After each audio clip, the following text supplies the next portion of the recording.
میں دوسرا ایک سوال یہ تھا کہ بھینس کی قربانی کے اوپر، اس پر ابن منذر رحمہ اللہ کا ایک قول موجود، جس کو غلام مصطفیٰ زیر منپوری صاحب نے بھی نقل کیا تھا، کہ اور احمد بن حنبل رحمۃ اللہ علیہ کا بھی ہے، کہ بھینس کی قربانی پر امت کا اجماع ہے، ٹھیک ہے نا؟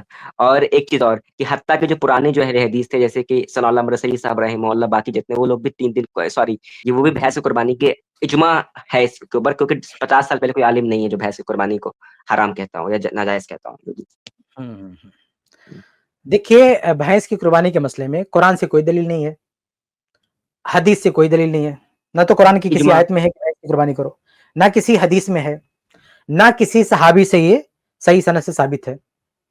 علی رضی اللہ تعالیٰ عنہ والی جو روایت پیش کی جاتی ہے وہ بے سند، مطلب بے سر پیر کی ہے، نہ تابعین میں سے کسی سے ثابت ہے، تابعین میں سے کسی ایک سے بھی جو ہے قربانی ثابت نہیں ہے بھینس کی قربانی، نہ اتباع تابعین میں سے کسی سے ثابت ہے۔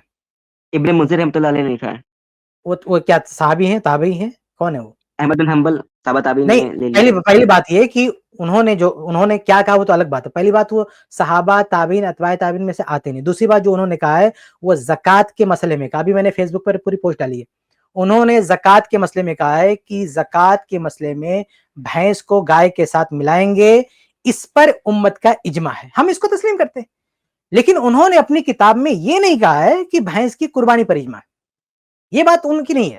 آج کوئی دعویٰ کر سکتا ہے، میں آپ کو کہتا ہوں، سنو میری بات سنو، آپ میری بات سنو، پوری امت میں سے کسی ایک بھی معتبر محدث امام فقیہ نے یہ دعویٰ نہیں کیا ہے کہ بھینس کی قربانی پر اجماع ہے، میری معلومات کے حد تک۔ بھائی فقہی دنیا ایک سمندر ہے، ٹھیک ہے، جتنے بھی اقوال خاص طور سے اس سال جتنے لوگوں نے پیش کیے ہیں، سب کا میری وال پہ جائیے، فیس بک پر میری وال پہ جا کے چیک کیجیے، سب کا جواب میں نے دے دیا ہے کہ کہیں بھی اجماع کا نہیں ہے، کوئی بھی اجماع کا قائل نہیں ہے۔ امام احمد رحمہ اللہ، سنیے، یہ جتنے لوگ حوالے دیتے ہیں نا اجماع کا، ان سب نے جو یہ کہا ہے کہ بھینس کو ملایا جائے گا بقر کے ساتھ، گائے کے ساتھ، ان سب نے یہ بات زکوٰۃ سے متعلق کہی ہے، سب نے، تو یہ ساری باتیں تو غیر متعلق ہوں گی۔ صرف ایک قول جو امام احمد رحمہ اللہ کا ہے، امام احمد رحمہ اللہ کا قول کیا ہے کہ ان سے کسی نے پوچھا کہ کیا بھینس میں بھی 7 لوگ شریک ہو سکتے ہیں، یہ صحیح سند سے ثابت ہے امام احمد رحمہ اللہ سے، ان سے کسی نے پوچھا کیا بھینس کی قربانی میں 7 لوگ شریک ہو سکتے ہیں، انہوں نے کہا کہ اس میں خلاف نہیں جانتا، اس کے خلاف مجھے علم نہیں ہے، وہ کہہ رہے اس میں اختلاف میں نہیں جانتا۔ یہاں پہ 2 پوائنٹ ہے، پہلا پوائنٹ یہ ہے کہ امام احمد رحمہ اللہ یہاں ایک جزئی مسئلے میں بات کر رہے ہیں، کس مسئلے میں؟ کہ قربانی، بھینس کی قربانی میں 7 لوگوں کی شرکت، اس میں ان کا یہ کہنا ہے کہ میں اس میں اختلاف نہیں جانتا، لیکن ان کا یہ کہنا کہ اس میں اختلاف نہیں جانتا میں، اس سے یہ لازم نہیں آتا کہ وہ بھینس کی قربانی کے بارے میں بھی یہی اسٹیٹمنٹ دے رہے ہیں۔ میں اس کو مثال سے سمجھاؤں، ابھی جیسے شیخ سرفراز نے کہا، ہم سب نے سنا ابھی، کہ عقیقے کے بارے میں امام ابو حنیفہ رحمہ اللہ عقیقے کے قائل نہیں ہے، عقیقے کے مسئلے میں ایک اختلاف کیا ہے کہ امام ابو حنیفہ رحمہ اللہ عقیقے کے قائل نہیں ہے۔ ایسے بعض اہل علم لڑکی کی طرف سے عقیقے کے قائل نہیں، عقیقے میں یہ 2 بنیادی اختلاف ہے، ایک کیا امام ابو حنیفہ رحمہ اللہ جو ہے علل اطلاق عقیقے کے قائل نہیں ہے، اور بعض اہل علم عقیقے کے قائل ہیں لیکن لڑکی کے عقیقے کے سلسلے میں اس کے قائل نہیں۔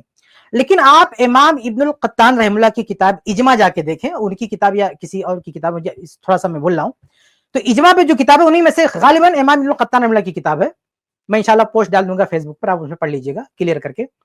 غالباً امام ابن القطان رحمہ اللہ کا قول ہے کہ اگر جڑواں بچے پیدا ہوں تو ان کے عقیقے کے بارے میں کسی اختلاف کو نہیں جانتا، جڑواں بچے پیدا ہوں تو ان کے عقیقے کے بارے میں، یعنی ان میں سے ہر ایک کی طرف عقیقہ کیا جائے گا، اس مسئلے میں کوئی اختلاف میں نہیں جانتا۔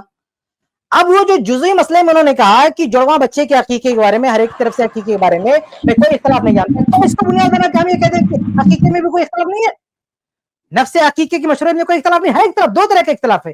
امام ابو حنیفہ رحمہ اللہ پوری طرح سے خارج کریں عقیقے کو کہ ہم اس کو نہیں مانتے، اور بعض اہل علم کہتے ہیں لڑکیوں کی طرف سے عقیقہ نہیں ہے، تو اختلاف موجود ہے، لیکن یہ کہہ دینے سے کہ جڑواں بچے میں سے ہر ایک کی طرف سے عقیقہ کیا جائے گا، اس میں کوئی اختلاف نہیں ہے، یہ کہہ دینے سے یہ لازم نہیں آتا کہ عقیقے میں بھی وہ اتفاق نقل کر رہے ہیں۔ یہ پہلا پوائنٹ ہے کہ امام احمد رحمہ اللہ نے بھینس کی قربانی کے بارے میں یہ بات نہیں کہی ہے، انہوں نے 7 لوگوں کی شرکت کے بارے میں کہی ہے، بالکل ایسے جیسے امام ابن القطان رحمہ اللہ نے جڑواں بچے کے بارے میں بات کہی ہے، انہوں نے عقیقے کے بارے میں نہیں کی کہ سب کا اتفاق ہے، ٹھیک ہے۔ دوسرا مسئلہ یہ ہے کہ امام احمد رحمہ اللہ نے جو یہ کہا نا کہ میں اختلاف نہیں جانتا، یہ اجماع حکایت اجماع کو بیان کرنے کا صیغہ نہیں ہے. اور بالخصوص امام احمد رحمہ اللہ تو سخت پھٹکار لگاتے تھے ایسے لوگوں پہ جو اختلاف سے ناواقفیت کی بنا پر کہہ دیتے تھے اجماع ہے، بلکہ امام احمد رحمہ اللہ نے اس کو جھوٹ قرار دیا ہے. آپ میری پوسٹ جا کے پڑھیے، اگر اللہ نے توفیق دی تو ساری باتیں کتابوں میں بھی آ جائیں گی. آپ مجھے بات بتا امام دیجیے احمد رحمہ اللہ نے جھوٹ قرار دیا کہ اگر کوئی اختلاف سے لا علمی کی بنا پر اجماع کا دعویٰ کرتا ہے وہ جھوٹ ہے. صرف جھوٹ نہیں بلکہ ایسے لوگوں کے اس عمل کو جہمیہ اور جو ہے معتزلہ سے ان کے جو ہے لوگوں سے تشبیہ دیا. تو یہ کوئی تواضع کی بات، صرف تواضع کی بات نہیں مسئلہ ہے کہ تواضع میں ایسا ہے وہ بول رہے ہیں، نہیں، وہ پھٹکار لگا رہے ہیں کہ یہ جھوٹ ہے، ایسا کہنے والا جہمیوں کے مشابہ ہے، ایسا کرنے والا معتزلہ کے مشابہ. اتنی سخت تعبیر ان کی، اور آپ کہیں گے اتنے وہ اس بات کے قائل ہی نہیں ہے کہ عدم اختلاف کی وجہ سے آپ اجماع کا دعویٰ کر لیں. تو امام احمد رحمہ اللہ کے حوالے سے آپ نے اجماع کا دعویٰ نہیں کیا. یہ دو پوائنٹ ہیں، ایک تو انہوں نے اجماع کا دعویٰ نہیں کیا، دوسرا انہوں نے ایک جزوی مسئلے میں عدم اختلاف کی بات کی، نہ کہ نفس قربانی کے مسئلے میں. جیسے عقیقے کے مسئلے میں ابن خطان نے کہا کہ اختلاف کا علم نہیں ہے جوان بچے کے عقیقے میں. اس کا یہ مطلب نہیں کہ نفس عقیقہ میں اختلاف کی وہ نفی کر رہے ہیں. جی ٹھیک ہے، آپ مجھے کوئی ایک عالم دکھا دیجیے 50 سال پہلے کا جو بھینس کی قربانی کو ناجائز کہتا. خود غلام مصطفیٰ ظہیر امن پوری قائل ہے بھینس قربانی کی. ابو یحییٰ نور پوری، رضا اللہ عبدالکریم مدنی. آپ نے لکھا ہے آئی ایم اہل حدیث. جی جی. آپ کہاں رہتے ہیں؟ آپ کہاں کے ہیں؟ دلی آپ کے مدرسہ کے پاس سے ہی ہوں. ٹھیک ہے، سنابل کے پاس نا؟ سنابل کے پاس سے ہی. ہاں ہاں. تو عید کی نماز آپ پڑھتے ہوں گے سنابل میں؟ بالکل، اللہ کا شکر ہے. تو عید کی نماز میں کتنا خطبہ پڑھتے ہیں؟ کتنا خطبہ ہوتا ہے؟ 2 ہوتے ہیں. 2 ہوتے ہیں؟ ارے بھائی آپ ہوش میں ہیں؟ 2 خطبہ جمعہ میں ہوتا ہے. رحمانی صاحب دیتے ہیں خطبہ ہمارے یہاں. تو رحمانی صاحب 2 خطبہ دیتے ہیں؟ ایک ہی دیتے ہیں. ایک ہی دیتے ہیں بھائی، میں بھی وہیں سے پڑھا ہوں. آپ ایسے ادارے کے بارے میں بول رہے ہیں جہاں میں خود رہ چکا ہوں. جی. تو اہل حدیث عید کے خطبہ میں ایک ہی خطبہ دیتے ہیں. 12 تکبیرات ہوتی ہیں ہمارے یہاں. ارے بھائی تکبیرات کی بات نہیں کر رہا ہوں میرے بھائی، عیدین کے خطبے میں اہل حدیث ایک خطبہ دیتے ہیں. ٹھیک ہے جی جی جی.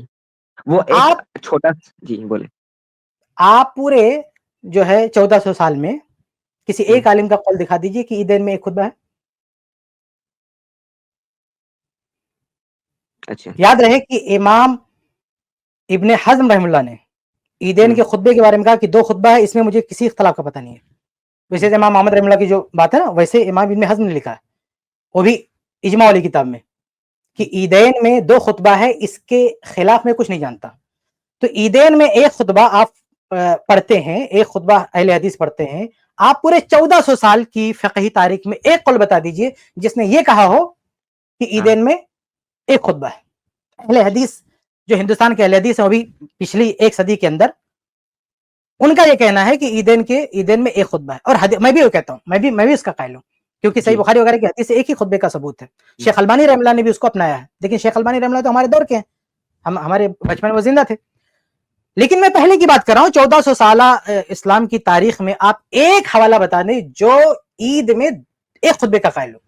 تو ہم کیوں قائل ہیں؟ بھینس سے بڑا مسئلہ ہے میرے بھائی، یہ تو بھینس سے بڑا مسئلہ ہے. تو ہم کیوں قائل ہیں؟ بھینس سے بڑا مسئلہ ہے.